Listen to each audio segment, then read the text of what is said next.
Juan Kapitulo 6, versikulo 35. Si Jesus miingon kanila, "Ako mao ang pan nga naghatag sa kinabuhi. Ang muari kanako dili nagayod gutomon, ug ang mutuo kanako dili nagayod uhawon." Ang mga puno Pan sa kinabuhi. maglikon unta sa mong pagtuo o gagaka kami sa pagtuman sa imong mahal nga kasuguan. Ang ginumanaa kaninyo, Santos ng Ebanghelyo sa mala ni San Juan. Si Jesus mingon siya mga tinunan, nahigugma ko kaninyo, ingon amahan nahigugma kanako. Pabilin ka mo sa akong gugma. Kung tumano ninyo ang akong mga sugo, magkabilin ka mo sa akong gugma, ingon ako nagtuman sa sugo sa akong amahan, inagpabilin sa iyang gugma. Sultihan ko mo ni ini, sa matunan ninyo ang akong kalipay, kung mahimpit ang inyong kalipay. Kini, maong akong sugo. Pahigugmaay ka mo, ingon ako nahigugma kaninyo. Alabing dakong gugma ay kahatag sa usa ka tawo ngadto sa iyang higala, maong pagpakamatay alang kanila. Kamo akong mga higala, kung buhaton ninyo ang gisugo ko kaninyo. Do ka na kayo sultawgon nga mga sulugoon?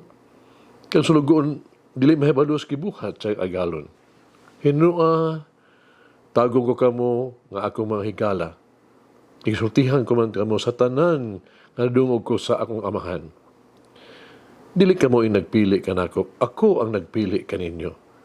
Kipili ko kamo aron makanlakaw o mamungag daghang mga bunga nga mulungtad. Busa ihatag kaninyo sa amahan, bisag unsay inyong pangayoon kaniya sa akong ngalan. Kini mao ang sugo ko kaninyo. Pahigugmaay kamo.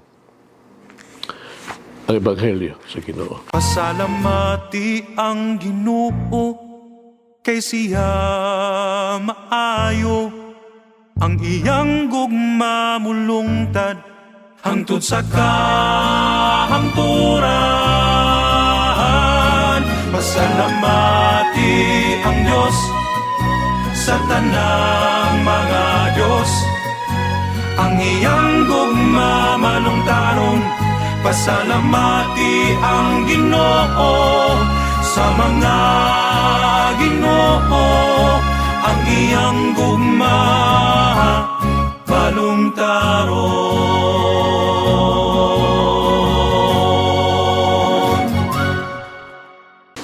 Sa ulo na ito karon ang kapistahan ni San Matias Apostol. Dito na ito nahibalaan bahin sa kinabuhi ni San Matias. Ang apostol ba nagipili puli ni Judas. Ang iyang ngalan, Ebrehano nagpasabot, nagasa sa Dios. Si Matias giingon na nagsangyaw sa Ebanghelyo sa kapin sa katluan katuig sa dapit sa Judea, Cappadocia, Ehipto, Ethiopia. Gilansang siya sa krus, ipunggutan sa ulo, sa Colchis, sa karon ni modern Georgia. Ang pagpili kang Matias o pagpili sa dili maihap ka mga ubang mga obispo nga gipili sa Dios sa pag-alaga sa simbahan, sukat pa kaniadto, ingon og dili importante alang kanato. Kadili mga obispo ug walay labot sa proseso sa pagpili kanila. Apan kini usa ka hitabo nga naghatay og kalipay sa tibuok simbahan. Tungod kay ang mga obispo naglambigit man kanato ngadto sa apostoles. Mga apostoles usab mo naglambigit nato ngadto kang Hesukristo. Ang mga obispo pinaagi sa balaang institusyon, mipuli sa mga apostoles isip mga pastor sa simbahan.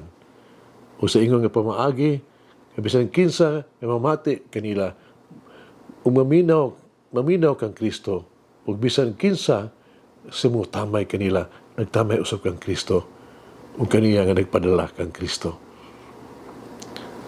Tungod sa mga apostoles, ang Ebanghelyo gihatag kanato sa katibukan O kita gigiyahan sa matag panahon sa mga tao nagihatag ka na to sa maayong magbalantay sa iyang kaugalingon o wala gayod mobiya sa iyang panon nga wala maatiman.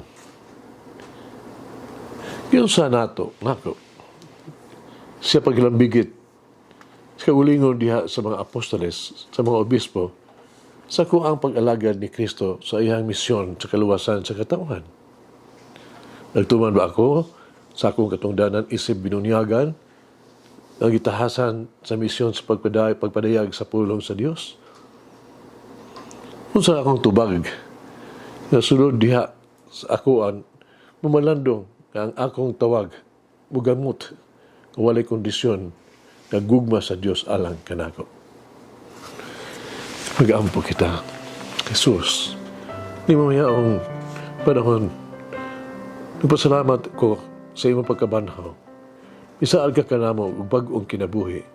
Ang imong pagkabanhaw naghatag kanamo ug paglaom taliwala sa kasakit. Salamat nga ako usa ka bag-ong binuhat ni Kristo. Ikaw ang buhi nga paglaom. Pinaagi sa imong kinabuhi naghatag og espiritu, gitubos ko, naluwas ko. Ug luwas diha kanimo. Amen. Mama Mary, Queen of Apostles, encourage me to go forth and bear witness to the risen Lord. Manangin ang Diyos magagahom sa tanan, Amahan, Anak, Espiritu Santo. Amen. May the Lord of the divine mercy bless us all, heal us from all diseases and suffering. Ayun unta niya kita, tanang mga sakit na to lawas, o sa kalag, body and soul. In the name of the Father, the Son, and of the Holy Spirit. Jesus, I trust in you. Amen. Whoever eats the bread of life will never hunger, says the Lord. Kay galaan inyong nabati ang pagpaambit ug hamubong pamalandong sa pulong sa Dios pinaagi sa tulumanon pan sa kinabuhi nga gidumala ni Monsignor Daddy Silva. Hangtod na usab sa sunod higayon, daghang salamat. The bread of life